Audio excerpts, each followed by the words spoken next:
मार नहीं रहा कोई।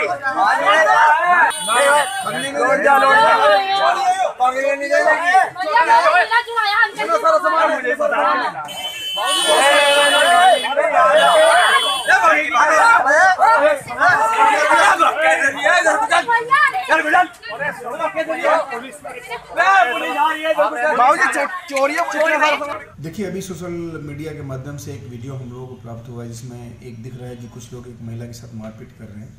हमने तत्काल वहां पे पुलिस फोर्स भेजा और उसके बाद बताया कि जो भी वहां पे जाए जांच करके आवश्यक कार्रवाई करे। उसमें ये भी हमने बताया कि अगर किसी ने कोई अपराध किया तो किसी दूसरे को भी लॉ अपने हाथ में लेने का अधिकार नहीं है, और उसमें अगर कोई ऐसा अपने हिसाब से किसी को नियम विरुद्ध कार्रवाई करने का प्रयास शुरू किया है तो हम उसके खिलाफ भी कार्रवाई करेंगे। हमने जांच के लिए टीम भेजी है, वहाँ पर जांच हो रही है, जो भी फाइंडिंग होगी उसके हिसाब से कार्रवाई करेंगे।